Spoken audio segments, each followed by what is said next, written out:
Olá pessoal, sejam todos muito bem-vindos. Hoje o tema da aula será sobre: você já parou para pensar como que os micro-organismos conseguem se evadir, driblar ali as nossas defesas para causar as doenças? Vem comigo que o tema da aula é sobre isso. Para quem não me conhece, eu me chamo Luana, sou professora microbiologista. Se você ainda não me segue, vai lá nas redes sociais, clique em seguir e também aqui, por que não, se inscrever nesse canal. Hoje nós vamos trabalhar um pouquinho, na realidade, essa é a terceira de uma sequência de 4 aulas, onde eu trabalho os mecanismos microbianos de patogenicidade, ou seja, as estratégias que os micro-organismos usam para, no fim, chegar a nos causar doença.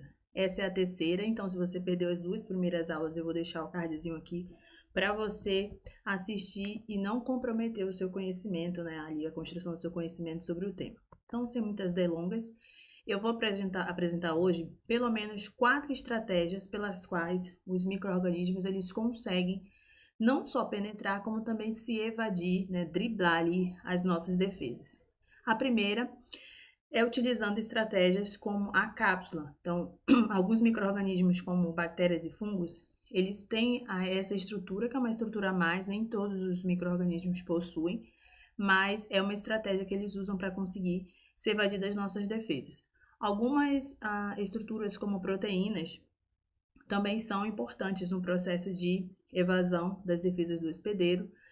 Certos micro-organismos, especialmente bactérias e fungos, têm a capacidade de produzir determinadas enzimas que vão causar danos ao hospedeiro, e o fato de que alguns micro-organismos têm uma capacidade em variar ali as estruturas presentes na sua célula, que normalmente são conhecidas como ali o RG daquele micro-organismo. É aquilo que é justamente essas estruturas que a nossa defesa identifica e responde ali de uma maneira adequada. Então, alguns micro-organismos conseguem variar essas suas estruturas, mas vamos com calma, vamos ver cada uma delas na aula de hoje.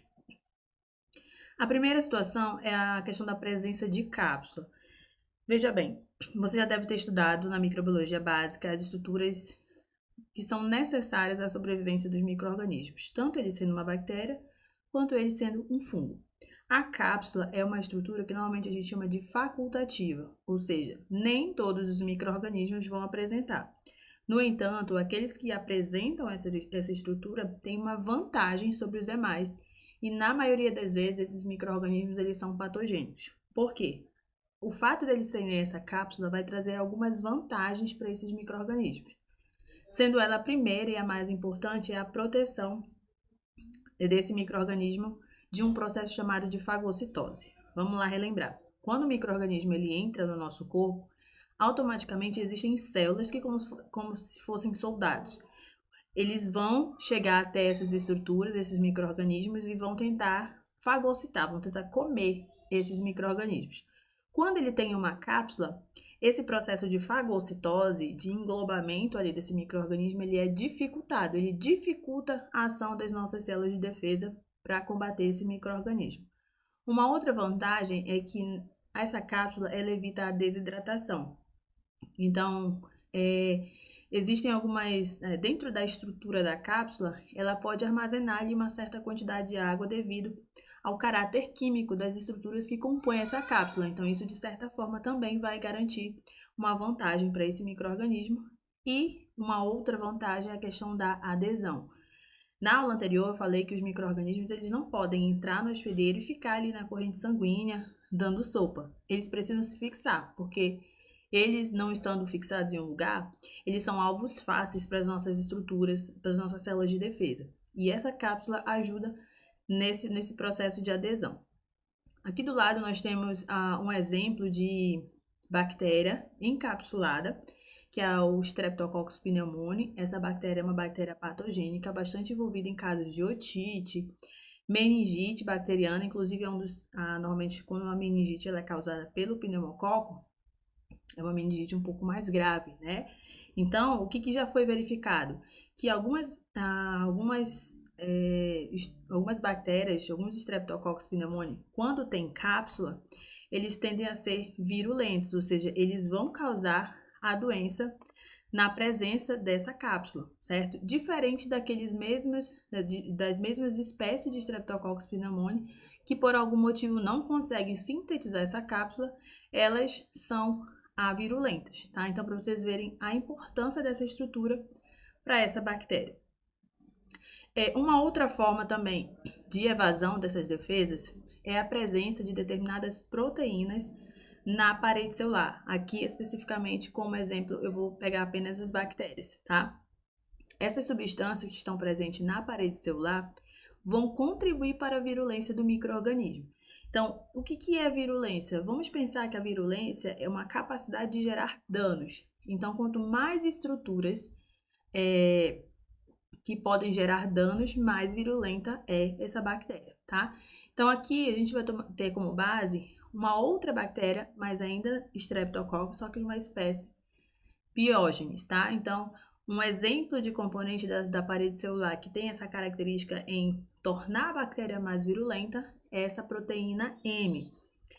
O que vai acontecer? A proteína M está sinalizada aqui na nossa figura, tá? Então, essas bactérias que sintetizam essa proteína na parede celular, elas vão ser mais resistentes ao calor e à acidez. E também, igualmente relacionado à cápsula, elas vão auxiliar na fixação dessas bactérias no hospedeiro. Então, percebam que quanto mais estruturas voltadas ali à fixação, à adesão, mais bem sucedida essa bactéria vai ser no processo infeccioso. A terceira característica é que algumas dessas bactérias elas vão conseguir evadir ou penetrar por meio da produção de enzimas, mais especificamente resoenzimas, que são proteínas com capacidade catalítica ali, né?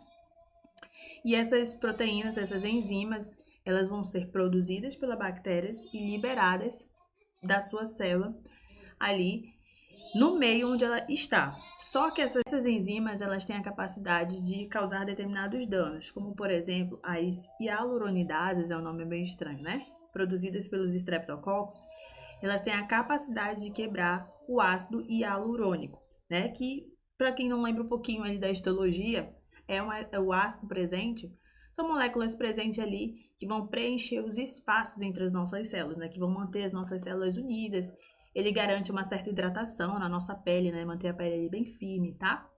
E algumas bactérias conseguem produzir enzimas que destroem esse ácido hialurônico. Existem também micro-organismos, como é o caso dos dermatófitos, fungos causadores de micoses ali, especialmente micoses cutâneas. Eles produzem uma enzima chamada queratinase. Essa queratinase, ela vai degradar a queratina. Então, por isso que esses fungos, eles têm uma capacidade de causar danos ali na nossa pele, né? Então, quando você pensa numa micose, uma frieira, uma impingem, né? Você vê que há um certo dano na pele por conta da capacidade desses fungos em produzir esta enzima.